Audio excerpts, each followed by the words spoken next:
Salam əziz həmkarlar. Qiymətləndirmə 61-ci sualdan izahına baxırıq. Cədvələ əsasən uyğunluğu müəyyənləşdirin. Uyğunluq dedikdə, yəni ortadan bölürsüz. Doğrudan doğrunu, yanlışdan yanlışı seçməlisiniz. Diaqnostik qiymətləndirmə şagird üçün risk təşkil etmir, çünki onun güclü və zəif tərəflərini üzə çıxarmağa xidmət edir. Doğrudur. Diaqnostik qiymətləndirmənin nəticələrinin qeydiyyatı o qədər də vacib deyil, çünki bu qiymətləndirmə növü rəsmi qiymətləndirmə sayılmır, səhvdir, rəsmi qiymətləndirmədir.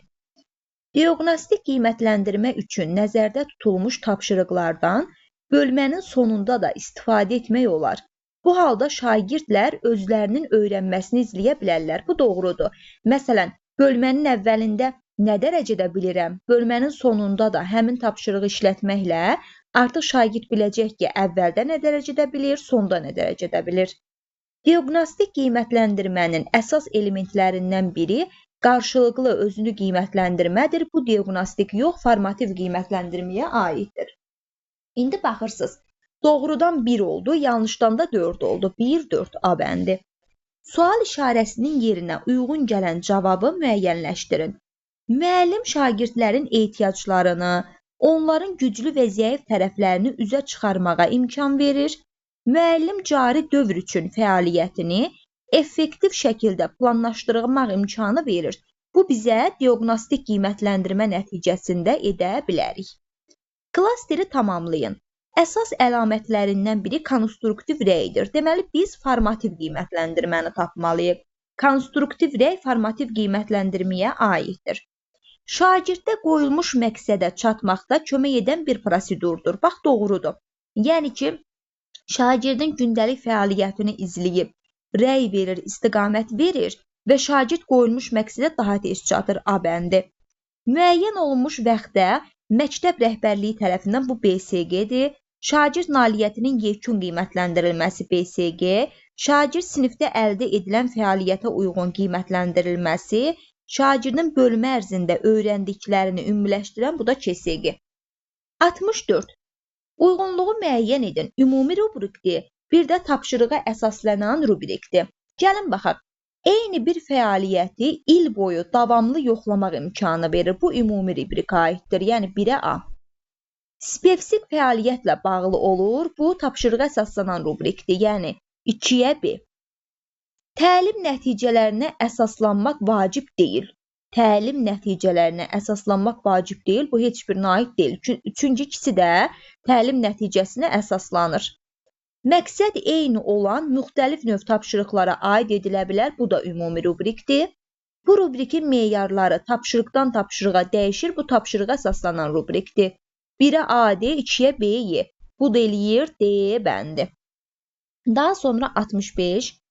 Klasteri tamamlayın. Qiymətləndirmə növlərindən biridir. Məzmun standartlarının mənimsənilməsi ilə bağlı şagirdlərin əldə etdiyi nailiyyətlərin müəyyən olunması məqsədi ilə aparılır. Bu əsasən BSG və KSG qiymətləndirmədir, yəni KSG-dir. Çünki məzmun standartlarını ölçür. Bu qiymətləndirmə 10 ballıq şkala ilə ölçülür, xeyr, 100 ballıqdır. Hər bir fən üçün bütün siniflərdə 1-ci və 11-ci sinifdə aparılır, 1-ci sinifdə xeyr. Bu qiymətləndirmənin nəticələri yarımillik və illik qiymətləndirməyə təsir edir, C bəndi. KSG və BSG yarımilliyə və illiyə təsir edir. Hansı variantlar rəy şagirdə həssaslıqla çatdırılmalıdır fikrinə aid deyil. Verilən rəy müsbət yanaşma ilə başlamalıdır, düzdür. Birinci uğurlu tərəfini, sonra uğursuz tərəfini demək lazımdır. Rəydə şagirdləri başqası ilə müqayisə etmək olmaz, düzdür. Şagirdə onun səhvini demək olmaz, bax bu səhv fikirdir. Əvvəlcə uğurlu tərəfini deyib, daha sonra səhvini deyib, o səhvi necə aradan qaldıra bilər, istiqamət lazımdır. Yəni burada C bəndi oldu. Məqsəd şagirdə inkişafa nail olmaqdır, düzdür. Rəy sinifdə rəqabətin yaradılmasına xidmət etməməlidir, düzdür. Sual işarəsinin yerinə yazıla biləcək ifadəni müəyyən edin. Bir neçə meyarı bir mühakimə əsasında qiymətləndirir. Meyar və keyfiyyət səviyyəsi mütləq müəyyən edilməlidir. Bu müşahidədir və bir mühakimə əsasında qiymətləndirmə varsa, bu formal Yox, mühakimə deyil, rubrikdir, rubrik. Üzrlü sayın. Baxın, ümumilikcə bir neçə meyarı bir mühakimə əsasında. Biz deyirdik ki, meyarları parçalayıb öyrənirsə analitikdir. Bir dənə mühakimə əsasında qiymətləndirirsə, bu holistik rubrika aiddir, holistik. Bu da eləyir B bəndi. Daha sonra, cədvələ əsasən uyğunluğu müəyyənləşdirin. Doğrudan doğrunu, yanlışdan yanlışı seçməliyik. Gəlin baxaq. Formativ qiymətləndirmə hər bölmənin sonunda və yarımilin sonunda keçirilir. Bu summativdir, səhvdir. Formativ qiymətləndirmənin nəticələri növbəti dərsin planına heç bir təsir etmir. Bu da səhvdir, edir. Formativ qiymətləndirmə üçün rubriklərdən istifadə müsbət nəticə vermir, səhvdir, verir. Formativ qiymətləndirmə zamanı şagirdi həvəsləndirmək üçün kəmiyyət yox, keyfiyyət qoyulmalıdır. Doğrum yoxdur, yanlışımdan hər ikisi yanlış olduğu üçün 3-4. Euler-Venn diaqramına əsasən sual işarəsinin yerinə birinciyə, ikinciyə və üçüncüyə bir summativ, iki formativ, gəlin buradan yazaq, bir summativ, iki formativ, üç də diaqnostik. Bir-bir düzmək lazımdır. Məqsəd, şagirddə şifahi və yazılı cavab alıb, onun təlim səviyyələrini düzgün müəyyənləşdirərək növbəti addımları düzgün şəkildə planlaşdırmaqdır. Biz şifahi və yazılı şəkildə formativ qiymətləndirmə edə bilərik və addımları düzgün müəyyən edib plan tuta bilərik. Deməli, 2-yə uyğundur. Məqsəd şagirdin məzmun standartlarına nə dərəcədə yiyələndiklərini ölçməkdir. Bu summativ qiymətləndirmədir. 1-ə uyğundur B. Məqsəd şagirdin İlkin bilik və bacarıq və yanlış bildiyi məsələləri müəyyənləşdirərək təlimi səmərəli şəkildə qurmaqdır. İlkin sözü varsa, bu da diaqnostikdir. 1-ə B, 2-yə, 3-ə C, bu da eləyir B bəndi. Summativ qiymətləndirmənin məqsədi təhsil səviyyələrinin sonunda monitorinq aparmaq səhvdir. Şagird nailiyyət səviyyəsini qiymətləndirmək və kəmiyyətlə ifadə edilməsinə kömək etməkdir. Burada olur B bəndi. Cədvələ əsasən uyğunluğu müəyyən edin. Doğrudan doğrunu, yanlışdan yanlışı. Şagirddə nəzərdə tutulan bilik və bacarıqları formalaşdırıb, başqa bilik və bacarıqları qiymətləndirmək düzgün deyil. Doğrudur. Yəni, mən ismi keçirəmsə, durub feili qiymətləndirməli deyiləm. Yoldaş qiymətləndirmədən istifadə, şagird yönümlü yanaşma olsa da, şagirdlərin bir-birini qeyri-obyektiv qiymətləndirməsinə səbəb olur. Bu səhv bir fikirdir. Yəni, yoldaş qiymətləndirməsi formativ qiymətləndirmədə istifadə olunur. Qiymətləndirmə uyğunluq prinsipinə cavab verirsə, şagirdin hansı bilik və bacarığa yiyələndiyi haqqında dəqiq məlumat əldə etmək mümkün olacaq. Düzdür, öyrəndiyi bilik və bacarıq bu mövzuya uyğundurmu? Qiymətləndirmə meyarları dərsin məqsədinə əsasən müəyyənləşdirilmədikdə etibarlılıq yox, uyğunluq prinsipi pozulur. Bu səhvdir. Deməli, 1-4 A bəndi. Klasteri tamamlayın. Bu qiymətləndirmənin nəticələri əsasında yarımillik qiymətlər hesablanır. Bu BSG və KSG-dir. Özünü qiymətləndirməni stimullaşdırır formativ. Məqsəd və meyarların qavranılmasına xidmət edir formativ.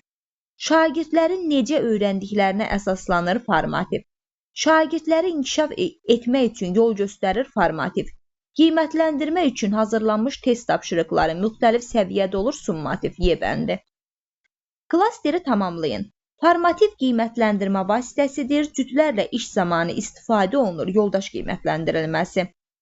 Şagirdlərin qrup işi zamanı rubriklərə əsaslanan öz işlərini təşkil etməsidir. Bu qrup işi zamanıdır. Bizdən amma cütü soruşur.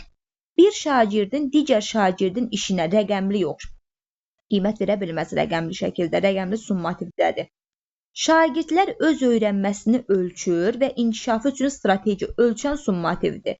Şagirdlərin biri-birinə rəy verməsi bu zaman bir-birindən öyrənməsidir. D bəndi. Bax, bu doğrudur. Bu elə formativ qiymətləndirməyə aiddir. Biri-birinə rəy verir. Yoldaş qiymətləndirməsi. Doğru variant D bəndi.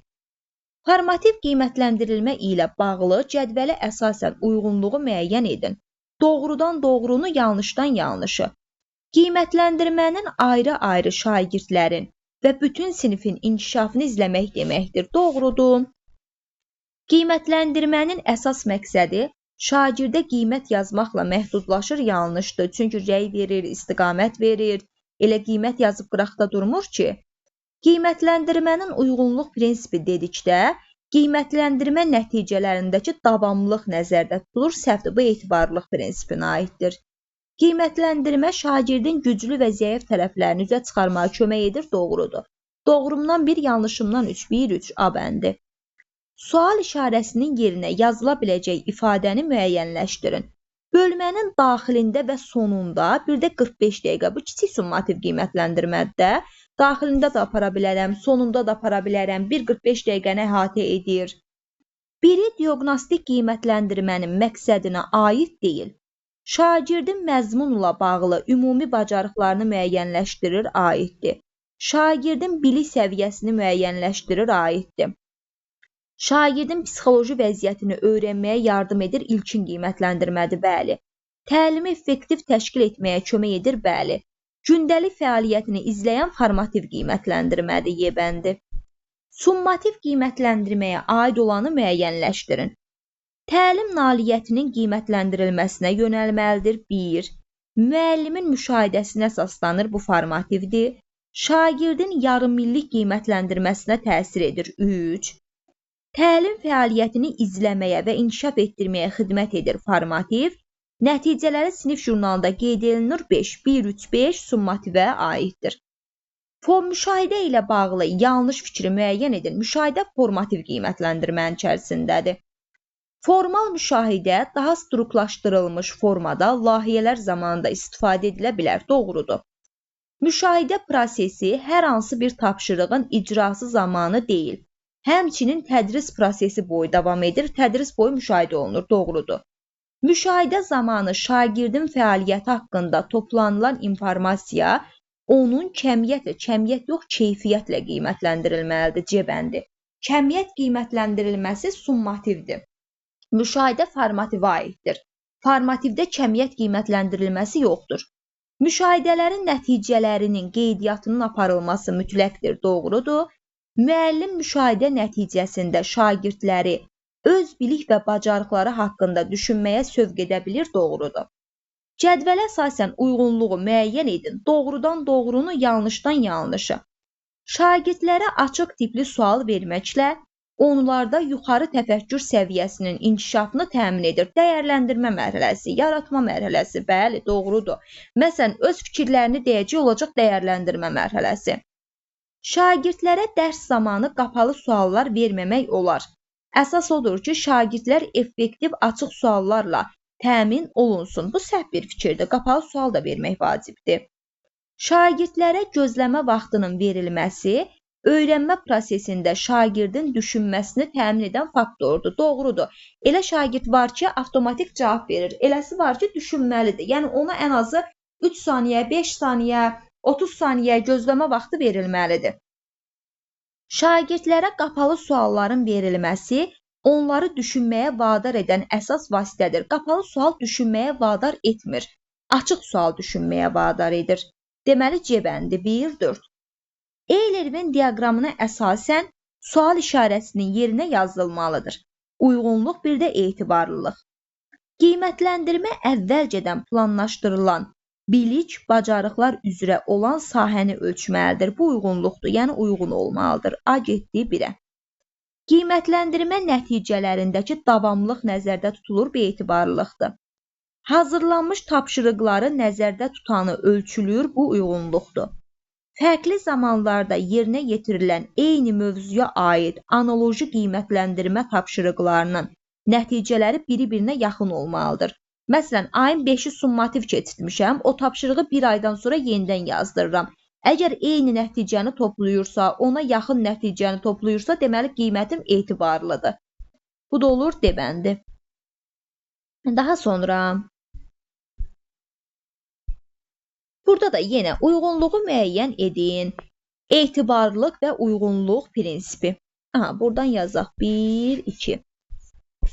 Böyük summativə salınan tapşırıqların məzmununu şagirdin yarım il ərzində keçdikləri bilik və bacarıqla mütənasiblik təşkil edir. Mütənasiblik deyirsə bu uyğunluqdur. Yəni uyğundur mu bir-birinə? Qiymətləndirmə əvvəlcədən planlaşdırılan bilik və bacarıq üzrə olan sahələri ölçməyə xidmət edir. İsmi keçirəmsə elə ismi ölçəcəm. Bu da uyğunluqdur. Şagirdlər eyni qiymətləndirməni fərqli vaxtlarda edəndə nəticələr arasında yaxınlıq özünü göstərirsə, deməli nəticə etibarlıdır. 1-ə A, B, 2-ə C. Bu da eləyir D, bəndi. Cədvələ əsasən uyğunluğu müəyyən edin. Doğrudan doğrunu, yanlışdan yanlışı. Şagird fəaliyyəti haqqında informasiyanı ümumi şəkildə deyil, dəqiq aspektləri vurğulayaraq çatdırmaq lazımdır. Doğrudur. Əks əlaqə şagirdə məsləhət vermək, qiymət verməkdir. Səhvdir. Əks əlaqə verib istiqamət verirsən, məsləhət yox. Şagirdlərin bacarıqları ilə bağlı rəyin nə zaman verilməsinin onun nəticəsinə təsiri yoxdur. Səhvdir. Rəyi anında verməliyəm. Üzərindən bir həftə keçdikdən sonra verdikdə şagird düşünəcək ki, bu müəllim nə danışır? Heç yadına düşməyəcək ki, harda səhv etmişdi, müəllim indi necə rəy verir. Əks əlaqənin əsas məqsədi şagirdi inkişafa nail olmaqdır, doğrudur. Deməli oldu 1-3. Diaqnostik qiymətləndirmənin nəticələri qeyd olunur şagirdin portfoliosunda. B bəndi. Diaqnostik qiymətləndirmə ilə bağlı hansı fikirlər yanlışdır? Şagird yarımilin sonunda təlim nəticələrinin yoxlanılmasına şərait yaradır. Bu summativdir. Deməli 1. Təlimdə diferensiallaşmaya və şagirdin fərdi xüsusiyyətlərini müəyyənləşdirməsinə yardım edir. Doğrudur. Bölmənin sonunda şagird nailiyyətlərinin müəyyənləşdirilməsinə xidmət edir. Bu da summativdir. Şəraitə görə təlim məqsədləri və strategiyalarında çeviklik, dəyişiklik etməyə köməklik edir. Bu da aiddir diaqnostik. Şagirdin özünü qiymətləndirmə bacarığının formalaşmasına şərait yaradır. Bu da formativdir. Deməli 1-3-5 bu da oldu A bəndi. Klasteri tamamlayın. Formativ qiymətləndirmənin əsas elementlərindən biridir. Mümkün qədər spesifik vaxtında verilməlidir. Nə? Rəy. Mürəkkəb cümlələrdə durğu işarələrin yerini düzgün müəyyənləşdirirsən. Bax budur. İndiki zamanda olmalıdır ya da gələcəyə yönəlməlidir A bəndi. Dərsi çox yaxşı başa düşmüsən. Burada dərsin hansı hissəsini başa düşüb vurğulamayıb, effektiv deyil. Keçən ay keçmişdi, effektiv deyil. Afərin, riyaziyyatın çox güclüdür, əhsən, heç bu cür rəy düzgün deyil. Mürəkkəb cümləni çox yaxşı yazırsan, hansı hissəsini yaxşı yazıram? Yəni açıqla vurğulamayıb, amma durğu işarələrinin yerini düzgün müəyyənləşdirirsən. Burada hansı hissəni düzgün müəyyənləşdirib qeyd edib. Deməli A bəndi. Uyğunluğu müəyyən edin. Formativ, summativ. Aha, müəyyən edək. Nailiyyətlərin yüksəldilməsinə xidmət edir. Bu formativ qiymətləndirməyə aiddir. 1-ə uyğundur A. Nailiyyətin ölçməsinə xidmət edir. Bu summativdir. 2 uyğundur B. Deməli yazaq bunu. Əsasən bölmənin sonunda keçirilir summativ C. Gündəlik qiymətləndirmədir formativ. Mərkəzində əks əlaqə durur formativ. 1-ə A, D, 2-ə B, C. Bu da eləyir A bəndi. Müəllim, situasiyanı tamamlamalıyıq. Müəllim sinifdə açıq suallarla müraciət edir. Lakin şagird tək-tək cavab almaq əvəzinə onlara tapşırır ki, sual ətrafında düşündükdən sonra cütlərlə paylaşsınlar, əks əlaqə qursunlar və sonda fikirlərini bütün siniflə bölüşməyə hazır olsunlar. Nə oldu bu? Düşündü, sonra cütlərlə paylaşdı. Paylaş, bütün siniflə bölüşdü, bölüş. Deməli, düşün, paylaş, bölüş üsulundan istifadə edib. Müəllim sual-cavab apararkən hansı şagirdlərin və neçə dəfə suala cavab verdiyini öz üçün qeyd edir, deməli, müşahidə edir. Bu da olur formal müşahidə. Y bəndi. Sual işarəsinin yerinə uyğun gələn fikri müəyyən edin. Aha, məzmun standartlarının mənimsənilməsi ilə bağlı şagirdin əldə etdiyi nailiyyətlərinin müəyyən olunması məqsədi ilə aparılır. Məzmun standartının mənimsənilməsinə yönəlmiş fəaliyyətin izləmək, qarşıya çıxan çətinlikləri aradan qaldırmaq məqsədi ilə aparılan qiymətləndirmədir. Burada summativdən, bir də formativdən danışır. Bu ikisi də məktəb daxili qiymətləndirmədir, D bəndi. Boş xanaya uyğun gələn ifadəni müəyyən edib yazın. Təfəkkürün inkişafını dəstəkləmir, sual verən tərəf dialoqa nəzarət edir, və qapalı sualdır. Biz qapalı sualı tapmalıyıq. Düşünməyə və refleksiya etməyə sövq edir açıq sual. Dərsə cəlb olunmanı təmin edir açıq sual. Daha çox yuxarı təfəkkür səviyyəsinə uyğun olur açıq sual.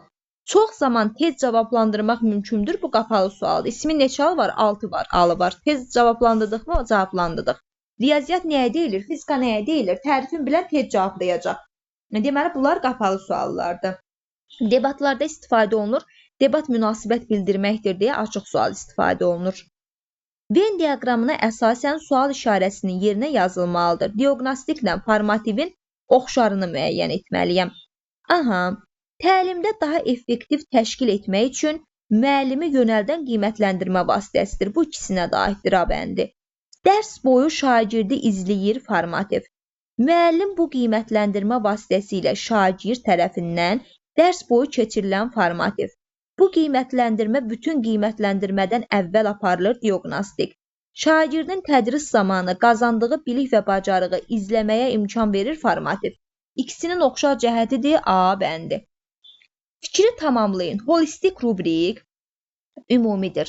Nailiyyəti hər bir meyara görə ayrı-ayrı yox, ayrı-ayrı analiz edir analitik. Bir neçə meyarı eyni anda qiymətləndirməlidir. 2. Şagirdi dərsə cəlb etmək üçün əsas vasitədir. Xeyr. Dərs zamanı effektiv üsul seçimini müəyyənləşdirir. Xeyr. Öyrənmə prosesinin effektiv baş tutmasına xidmət edir. Doğrudur. 2-5. B bəndi. Kiçik summativ qiymətləndirməyə aid olan bəndi seçin. Qiymətləndirmə vasitələri təhsil müəssisəsinin rəhbərliyi tərəfindən hazırlanır. Bu böyükdür. Birinci və ikinci yarımilin sonunda keçirilir böyük. Məqsədi bölmə ərzində şagirdin əldə etdiyi bilik və bacarığı müəyyənləşdirməkdir. Bu kiçik summativ qiymətləndirmədir. C bəndi. Şagirdin il boyu təlim nəticələrinə nə dərəcədə çatdığını müəyyənləşdirir böyük. BSG-dən fərqli olaraq birinci sinifdə keçirilir. Xeyr. Diaqnostik qiymətləndirmə nə vaxt keçirilir? Diaqnostik dərs ilinin, bölmənin əvvəlində, şagird sinifdən sinifə keçdikdə C bəndi. Verilmiş xüsusiyyətlərin aid olduğu variantı müəyyən edin. Şagird haqqında daha ətraflı məlumat verir. Dərsin məqsədinə uyğun aparılır. Şagird haqqında daha ətraflı məlumat verir. Plusdakı dərsin məqsədinə uyğun aparılır. Baxın, burada mən bonus da formativdir. Kiçiyi çıxıram, diaqnostiki böyükdə çıxıram. Ya rubriklər də aiddir formativ qiymətləndirməyə. Daha ətraflı məlumat verən analitikdir. Analiz edir.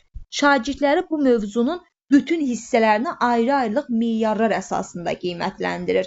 Amma holistik daha ətraflı məlumat verə bilmir. Effektiv rəy ilə bağlı doğru fikri müəyyən edin.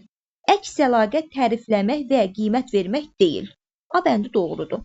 Verilən rəylər gələcəyə deyil, keçmişə yönəlməlidir, səhvdir, gələcəyə yönəlməlidir.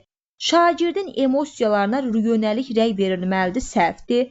Rəy ümumi yox, aydın və spesifik olmalıdır. Rəy düzgün olarsa həssaslıqla verilməyə bilər, səhvdir. Rəy həssaslıqla verilməlidir. Hansı rəy effektiv hesab edilə bilər? Bu sözdən birinci abzasda istifadə etməli idin keçmişdə. Verilmiş illəri xatırlaya bilmirsən, səhvdir. Əhsən, sən çox ağıllısan, əhsən, ağıllısan sözündən istifadə edilə bilməz. Tapşırıqları həllində fərqli üsullardan istifadə etməyini təqdir edirəm. Bax, budur. Fərqli üsullardan müsbət tərəfini vurğulayır. İqtisadi zonaları xəritədə müəyyən edə bilmirsən, səhvdir.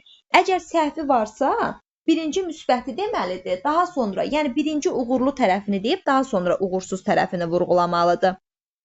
Hansı variantda böyük summativ qiymətləndirmənin xüsusiyyətlərinə aid deyil? Şagird özünü qiymətləndirmə və qarşılıqlı qiymətləndirmə bacarığını inkişaf etdirir, formativ A bəndi.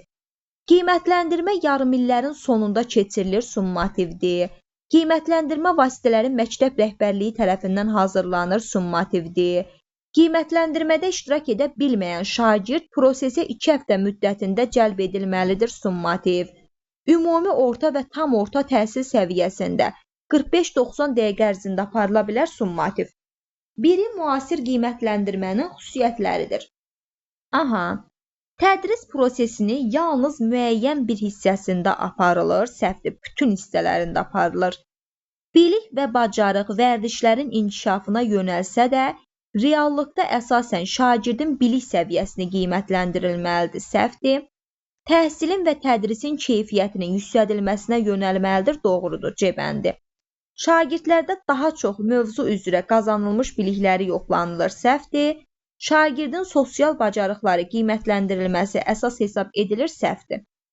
Cədvələ əsasən uyğunluğu müəyyən edin. Yenə doğrudan doğrunu, yanlışdan yanlışı. Qiymətləndirmə məzmun standartlarının səmərəliyini müəyyən etməyə imkan verir, doğrudur. Qiymətləndirmə şagirdin nailiyyətləri haqqında etibarlı nəticələrin əldə edilməsini təmin etməlidir, doğrudur. Qiymətləndirmə müəllim fəaliyyətinin effektivliyi barədə etibarlı təsəvvür formalaşdırmalıdır, doğrudur. Qiymətləndirilmə təhsil proqramının inkişaf perspektivini müəyyən etməyə şərait yaradır, doğrudur. Burada A bəndi 1, 2. Daha sonra klasteri tamamlayın. Qiymətləndirmə nəticələrindəki davamlılığı nəzərdə tutulur. Bax, davamlılığı deyir, diqqətli olun. Tapşırıqlar əvvəlcədən nəzərdə tutulanı ölçməsidir, bu uyğunluqdur.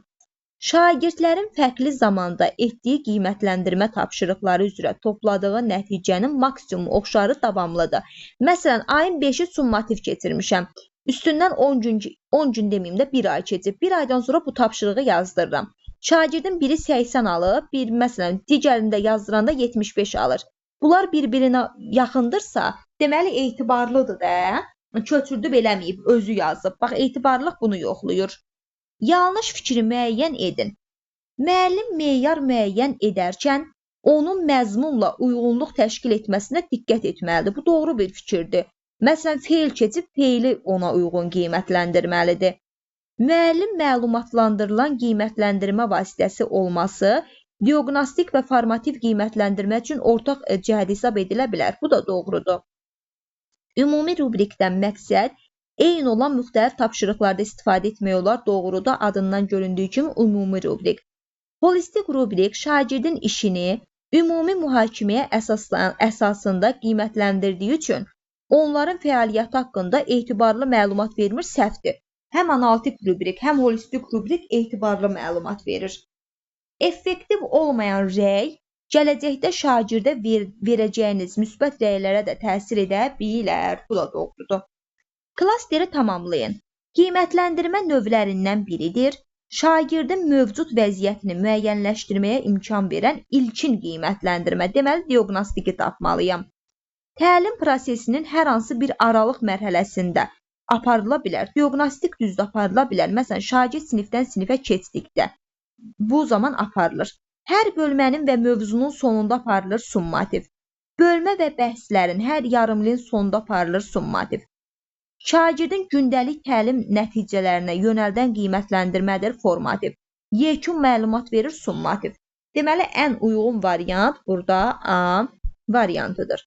Yanlış fikri müəyyən edin. Qiymətləndirmənin məqsədi şagirdlərin təlim nəticələri ilə müqayisədə nəyi mənimsədiklərini müəyyənləşdirməkdir, düzdür də, yəni nəyi öyrənib, məqsədimiz budur. Formativ qiymətləndirmə zamanı təlim nəticəsində qarşıya qoyulmuş məqsəd yox, ümumi bacarıqları ölçür, səhvdir. Hamısında məqsəd ölçülür, yəni bacarıq yox, B bəndi çıxdı. Təlim fəaliyyəti təlim nəticələrinə çatmaq üçün hər dərs sinifdə görülən işləri təsvir edir, düzdür. Qiymətləndirmə təlim nəticəsinə uyğun olmalıdır, düzdür. Qiymətləndirmə həmçinin müəllimin fəaliyyətinin planlaşdırılmasına kömək edir, düzdür. Müşahidəyə aid olmayan bəndi seçin. Əvvəlcədən müəyyənləşdirilmiş meyar üzərində aparıla bilər, doğrudur. Şagirdləri özünü qiymətləndirməyə yönəltmək üçün müşahidəyə əsaslanmaq olar, doğrudur.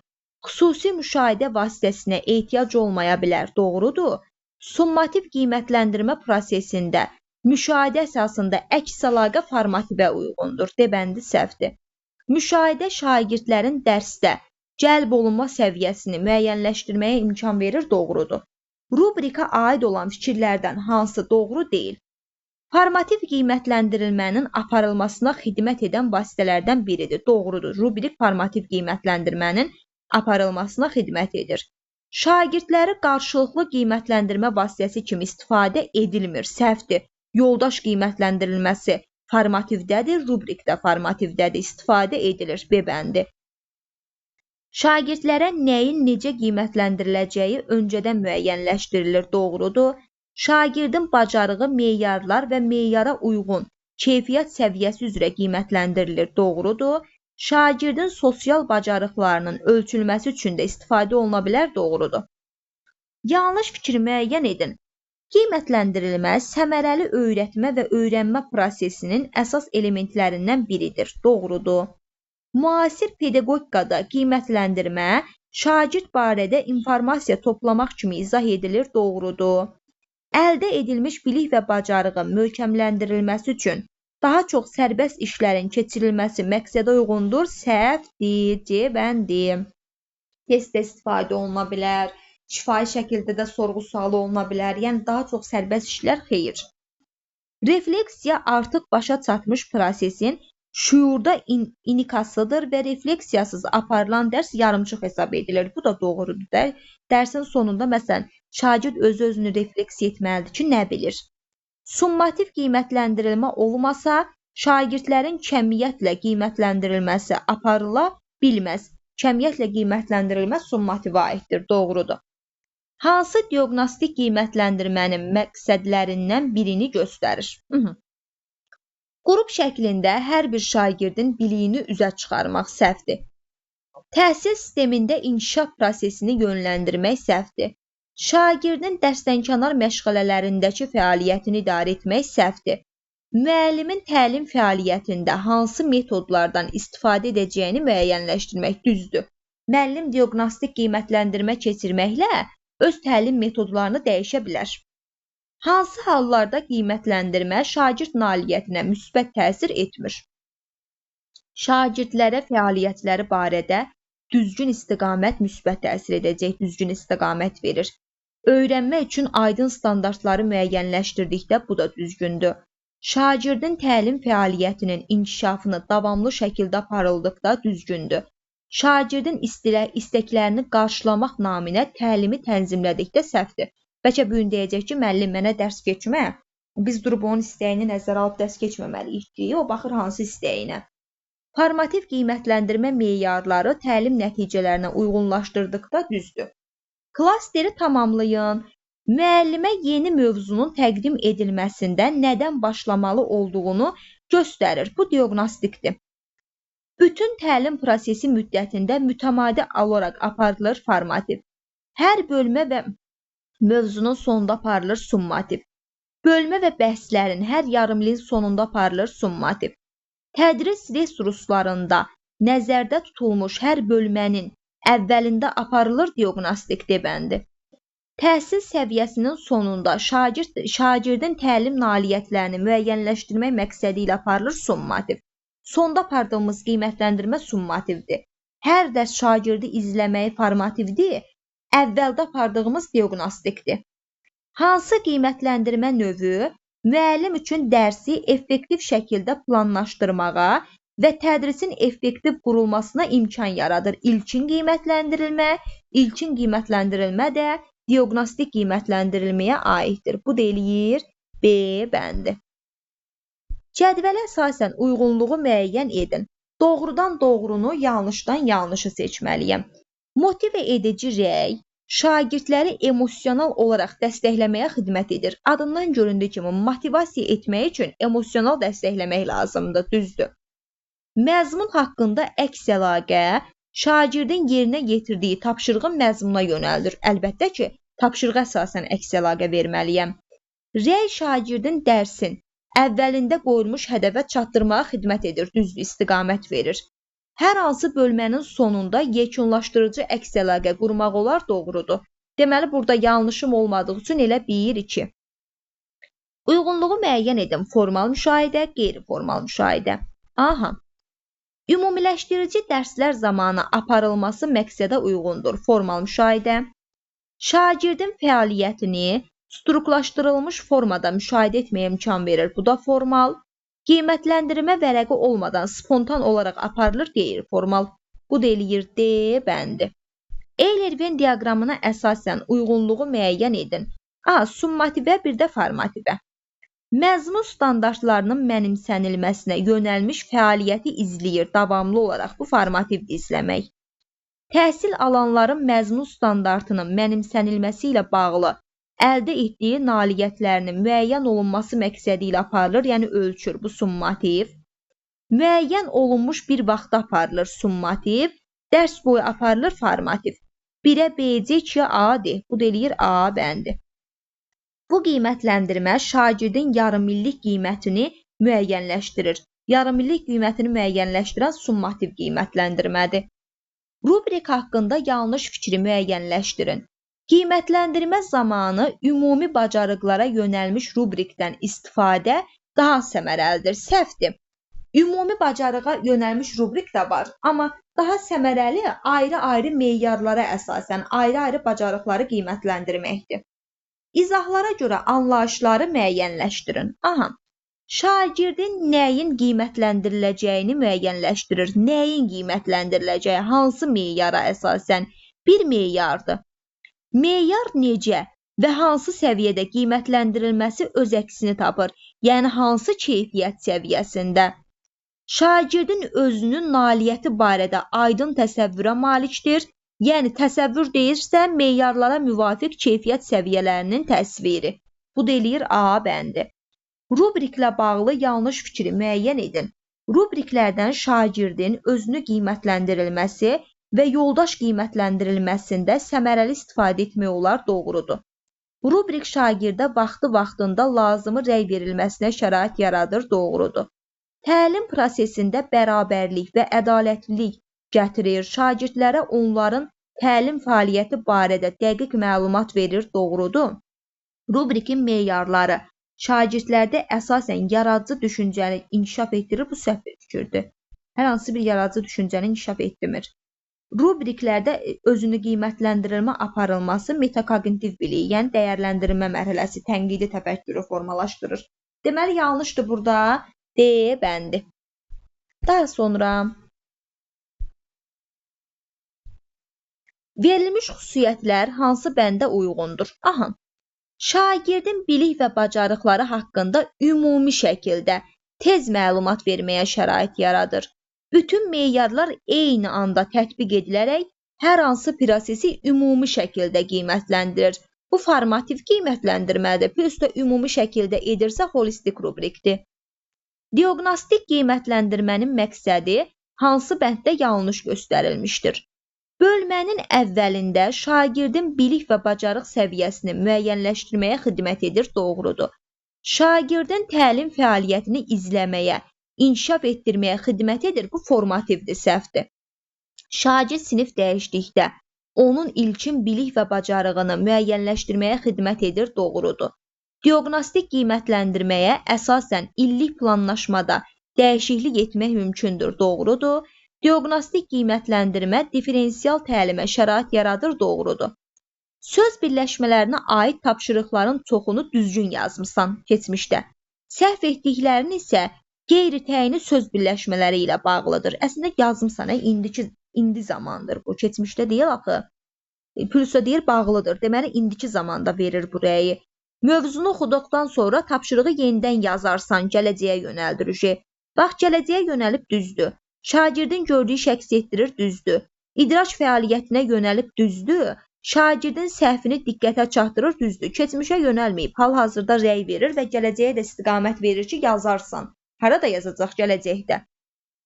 Hansı rəy effektiv deyil? Aha. Məsələni səmərəli yolla həll etmisən, belə davam et. Bu effektivdir. Sən əsərin ideyasını düzgün müəyyənləşdirmisən. Yazısının mövqeyini dəyərləndirərkən faktlardan yerindəcə istifadə etmisən. Effektivdir. Afərin. Sabirin şeirlərinin müasir dövrümüzdə də öz aktuallığının qoruması ilə bağlı söylədiyim fikirlər yüksək dəyərləndirilir. Effektivdir. Afərin, ağıl dəryasısan, bu kimi sözlər istifadə olmaz debəndi. Bütün tapşı ağıl dəryasısan, sonra ağıllısan, bacarıqlısan, olmaz. Dinləmə mətni üzrə tapşırıqları düzgün yerinə yetirmisən, bu sənin qeyd götürmə bacarığının yaxşı olduğunu göstərir, əhsən, ola bilər. Cədvələ əsasən uyğunluğu müəyyən edin. Yanlış doğrudan doğrunu, yanlışdan yanlışı. Qiymətləndirmə meyarları şagirdlərə dərsin əvvəlində elan edilməlidir ki, effektiv olsun, düzdür. 1. Diaqnostik qiymətləndirmə zamanı şifahi üsullardan, yaradıcılıq və əl işlərindən istifadə doğru deyil, səhvdir, edilə bilər. Qiymətləndirmə nəticəsində əldə edilən informasiya yalnız ilin sonunda şagirdin qiymətləndirilməsinə kömək edir, bu da səhvdir. Dərs boyu aparılan müşahidə şagirdlərdə təlim ehtiyaclarını və fəaliyyətlərini dəyərləndirməyə imkan verir, doğrudur. Deməli, 1-3 C bəndi. Hansı fikir doğrudur? Formativ qiymətləndirmə şagirdin təlim nailiyyətinin müəyyənləşməsinə xidmət edir. Bu səhvdir. Qiymətləndirilmə meyarlar ümumi bacarığa yönəldiyindən təlim nəticələrinə uyğunlaşdırılmaya bilər, səhvdir. Təlim fəaliyyəti şagirdin təlim nəticəsinə çatması üçün addımların, tapşırıqların müəyyənləşdirilməsidir, doğrudur, C bəndi. Şagirdə verilən əks əlaqə destruktiv də ola bilər, düzdür. Formativ qiymətləndirilmədə verilən rəyin zamanı yox, spesifikliyi vacibdir, bu da düzdür. Deməli, yanlışdır burada, C bəndi. Müəllim şagirdin yazısını yoxlayan zaman orfoqrafik səhvlərə yol verdiyini görür. Səhvlər daha çox deyilişi ilə yazılışı fərqlənən sözlərlə bağlıdır. Müəllimin verdiyi hansı rəy şagirdin problemini aradan qaldırmağa kömək edəcək? Yazında orfoqrafik səhvlər çoxdur. Daha çox çalışsam, nəyin üzərində çalışsam problem aradan qaldıra bilərəm, bunu deməyib. Orfoqrafik səhvlərin çox olması diqqətsizliklə bağlıdır. Bundan sonra yazı yazanda diqqətli olmalısan. Bu da doğru bir fikir deyil. Bəlkə elə mən bilmirəm deyə yaza bilmirəm. Yazı zamanı orfoqrafik səhvlərini minimuma endirmək üçün orfoqrafiya lüğətindən istifadə edərək problemi həll edə bilərsən, doğrudur. İstiqamət verir ki, bu problemi hansı yolla həll edə bilərsən. Daha sonra verilənlərdən biri summativ qiymətləndirməyə aid deyil. Aha. İbtidai təhsil səviyyəsi üzrə 45, digər təhsil səviyyəsi üzrə 45-90 dəqiqə içərisində keçirilə bilər, doğrudur. Təmayülləşmiş 10-cu siniflərdə tam orta təhsil səviyyəsi üçün nəzərdə tutulmuş buraxılış imtahanları fənləri ilə yanaşı Pedaqoji Şuranın qərarı ilə müəyyənləşdirilmiş fənlər üzrə keçirilməsinə icazə verir, doğrudur. Keçiriləcəyi tarixi haqqında məlumat tədris ilinin 1-ci həftəsi ərzində fən müəllimi tərəfindən təhsil alanı elan olunur. Böyük summativ qiymətləndirmə fən müəllimi tərəfindən müəyyən edilmir, C bəndi. Yarım il ərzində keçirilən mövzuları əhatə edir, doğrudur. Məktəb rəhbərliyi tərəfindən keçirilir və nəticələri jurnalda fənnin yarım il üzrə son dərs günü tarixinə qeyd olunur, doğrudur. Verilənlərdən biri kiçik summativ qiymətləndirməyə aiddir. 45-90 dəqiqə böyük summativdir. Lisey və gimnaziyalarda böyük summativə əlavə edə bilərlər. Fən müəllim, bax, keçiriləcəyi tarix fən müəllimi tərəfindən müəyyən olunur, doğrudur. Yarım il ərzində əhatə olunur böyük summativ, 1-ci sinifdə keçirilməsi nəzərdə tutulur, bu səhvdir ümumilikcə. Deməli, 126 C bəndi. Hansı rəy effektiv şəkildə verilməmişdir? Artıq xəritə üzərində iqtisadi rayonların doğru müəyyən edirsən, çalışqanlığını təqdir edirəm. Bu effektiv rəydir. Cümləni sintaktik təhlil edərkən zaman zərfliyini müəyyən etməkdə çətinlik çəkirsən, qaydaları təkrar etməklə bu nöqsanı aradan qaldıra bilərsən. Bu da effektivdir. Fikirləri ardıcıl vermisən, lakin sistemlilik bir neçə yerdə pozulub. Yazında informasiyaları düzgün qruplaşdırılmasına diqqət yetirirsən. Bu da effektivdir. Afərin, zəkalı olduğu üçün, ağıllı olduğun üçün bu kimi sözlərdən istifadə etmək olmaz. Bölmə üzrə mövzuları diqqət etməyin kiçik summativ qiymətləndirmədən nəticənin yüksək olmasına təsir edəcək, doğrudur. Hansı fikir doğrudur? Summativ qiymətləndirmədə müşahidə summativdə yox, formativdədir. Həm qeyri-formal, həm də formal müşahidə qeydiyyatının aparılması məqsədə uyğundur. Bax, bu B bəndi. Qeyri-formal müşahidə nəticəsində əldə olunan informasiya etibarlı deyil, səhv etibarlıdır. Formal müşahidənin aparılacağı meyarlar ilin əvvəlində müəyyənləşdirilir, səhvdir. Konstruktiv rəydə şagirdin emosional vəziyyəti vurğulanmalıdır, səhvdir, vurğulanmalı deyil. Rubriklə bağlı yanlış fikir hansıdır? Rubriklər ümumi və tapşırığa əsaslanı ola bilər, düzdür. Ümumi rubrikdən müxtəlif zamanlarda istifadə etmək mümkündür. Ümumidir də, doğrudur. Analitik rubrikin meyarları tapşırığa əsaslanan rubrikin meyarlarına nisbətən daha dəqiq olur. Bu səhv bir fikirdir. Tapşırığa əsaslanan, bir tapşırığa əsaslanır deyə onun meyarı daha dəqiqdir, cəbəndi. Tapşırığı etməmişdən qabaq şagirdin rubrik meyarı ilə tanış etmək lazımdır, doğrudur. Rubriklərə əvvəlcədən müəyyənləşdirilmiş meyarı dəyişdirmək mümkündür, doğrudur. Summativ qiymətləndirmə haqqında fikirlərdən hansı yanlışdır?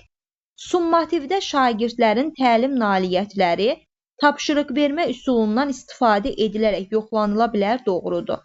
Ümumi rubriklərin meyarları məqsədə uyğun olaraq müxtəlif zamanlarda, ümumi deyə müxtəlif zamanda istifadə olunur, doğrudur.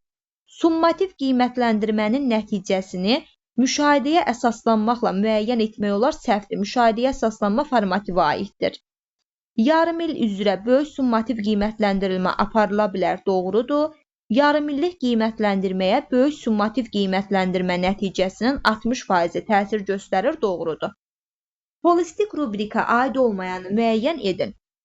Bir fəaliyyəti hər bir meyara görə ayrı-ayrılıqda qiymətləndirir.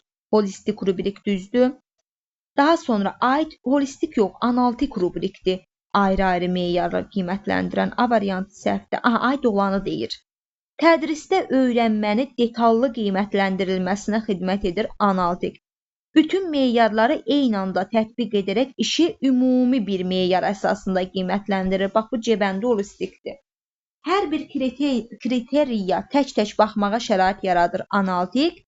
Bu rubrik yalnız xüsusi tapşırıqların qiymətləndirilməsində istifadə olunur. Bu da tapşırığa əsaslanan.